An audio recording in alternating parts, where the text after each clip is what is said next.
दोस्तों नमस्कार। स्वामी प्रसाद मौर्य ने जिस तरह से रायबरेली कांसीराम प्रतिमा के अनावरण कार्यक्रम में एक नारा लगाया कि मिले मुलायम कांसीराम हवा में उड़ गए जय श्री राम, वो क्या है 2024 के समीकरण से कैसे सट रहा है, मैं इसको आज पूरी कहानी को बयां करूंगा। आपको बताते चले कि कांसीराम साहब की प्रतिमा के अनावरण कार्यक्रम में पूर्व मंत्री और सपा नेता स्वामी प्रसाद मौर्य ने बसपा प्रमुख मायावती को ओपन चैलेंज दे डाला। इस दौरान अखिलेश यादव भी मौजूद थे मंच पर।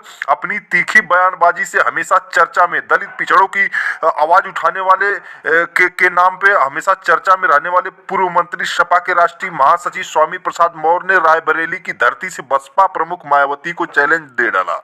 स्वामी ने कांसीराम की प्रतिमा अनावरण कार्यक्रम में मुलायम सिंह यादव और कांसीराम के बीच हुए गठबंधन की याद दिलाते हुए वो नारा भी लगाया जो 1993 में खूब गूंजा था। स्वामी जिस समय बोल रहे थे उस समय मंच पर सपा अध्यक्ष अखिलेश यादव भी मौजूद थे। मौका था गौरा विकास क्षेत्र के चरुहार जियायक गांव स्थित कांसीराम महाविद्यालय में कांसीराम साहब की प्रतिमा के अनावरण का कार्यक्रम था। स्वामी ने माइक संभालते ही बसपा प्रमुख को जोरदार हमला बोला। उन्होंने कहा कि बसपा अपनी नीतियों से भटक गई है।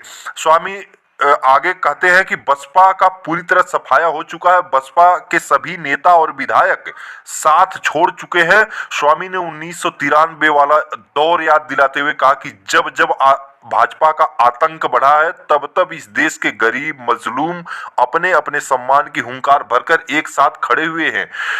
स्वामी प्रसाद मौर्य ने कहा कि आज फिर वही हालत बन चुके हैं जो कभी 1993 के पहले थे। स्वामी ने कहा कि उस समय देश को हिंदू मुस्लिम में बांटने की कोशिश की गई थी 1993 में। उस समय देश के दो बड़े कद्दावर नेता मुलायम सिंह यादव और कांसीराम ने भाजपा को सबक सिखाने के लिए गठबंधन किया था। उस समय यह नारा भी गूंजा था। स्वामी ने 1993 वाला नारा लगाते हुए कहा, जब मिले मुलायम कांसीराम हवा में उड़ गए जय Shri Ram dash dash dash, इस तरह के। स्वामी ने उसी गठबंधन को याद दिलाते हुए कहा कि उस समय भाजपा का सफाया हो गया था।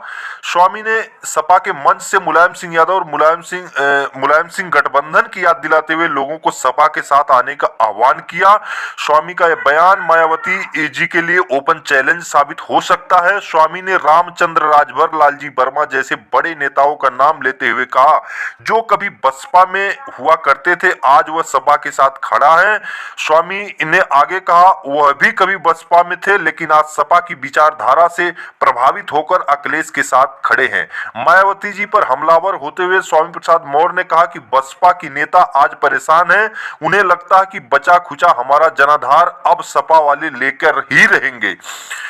स्वामी मौर्य ने कहा कि अभी तो स्वामी प्रसाद मौर्य ने एक धक्का दिया था जो बहन जी का बिस्तर बंध गया था और वह दिल्ली पहुंच गई थी। यूपी में बसपा का एक भी विधायक न होने को लेकर पूर्व मंत्री बोले ये स्वामी प्रसाद मौर्य का ही झटका था कि मायावती जी का आज विधायकों के लिए तरस रही हैं। बसपा से निकाले जाने वाले स्वामी प्रसाद मौर्य और लोगों को बसपा से निकाले गए होंगे, लेकिन स्वामी प्रसाद मौर्य ने मायावती को अपनी राजनीति से निकालने का काम किया था। स्वामी प्रसाद मौर्य का यहाँ पे कहना था कि बसपा से लोगों को निकाला गया होगा, लेकिन स्वामी प्रसाद मौर्य खुद बसपा से निकले थे। इतने कद्दावर नेता बताए। आपको बताते चले कि 2024 में होने वाले लोकसभा चुनाव को लेकर स्वामी प्रसाद मौर्य ने कहा वह अकेले नहीं हैं, पूरा देश उनके साथ खड़ा था। और उन्होंने कहा आदिवासी, दलित और पिछड़ों के सम्मान की लड़ाई लड़ने वाले कांसीराम के कारवां का एक मजबूत सिपाही और योद्धा रहा है। उन्होंने कहा मायावती बाबा साहब के मिशन से हट गई हैं। मुलायम सिंह और कांसीराम ने मिलकर भाजपा को मिट्टी में मिलाया था।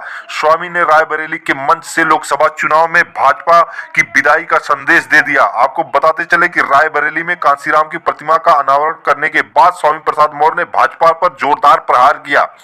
स्वामी ने भाजपा को हिंदू मुस्लिम की राजनीति करने वाला बताया। इससे पहले स्वामी ने कांसीराम को लेकर अपने विचार रखे। उन्होंने कहा कांसीराम साहब ने देश के गरीबों, मजलूमों, दलितों और पिछड़ों की लड़ाई लड़ी। उन्होंने कहा यह कार्यक्रम ऐसे हालात में हो रहा है जब देश जल रहा है। यूपी और केंद्र सरकार पर हमला बोलते हुए स्वामी प्रसाद मौर्य ने नौजवानों को नौकरियां आज छीनी जा जा रही है। उन्होंने कहा कि हम नारा दे रहे हैं कि हिंदू मुस्लिम सिख ईसाई आपस में सब भाई भाई। ये भाजपा सरकार हिंदू मुस्लिम की गंदी राजनीति कर रही है, स्वामी प्रसाद मौर्य का ये बयान। तो इस तरह से आपको बताते चले, स्वामी प्रसाद मौर्य और अखिलेश यादव की इस कार्यक्रम के बाद उत्तर प्रदेश की सियासी सरगर्मियां बिल्कुल तपिश में जल रही है, क्योंकि उत्तर प्रदेश में पूरी तरह से पिछड़ा और जो बैकवर्ड समाज है, जो दलित समाज है, स्वामी प्रसाद मौर्य कहीं न कहीं सफल होते हुए नजर आ रहे हैं, अखिलेश यादव सफल होते नजर आ रहे हैं। भारतीय जनता पार्टी के लिए बहुत बड़ा झटका लगता हुआ दिखाई दे रहा है मैदान पर, जो राजनीतिक विशेषज्ञों की अगर माने तो। फिर मिलेंगे अगली वीडियो में, तब तक के लिए नमस्कार।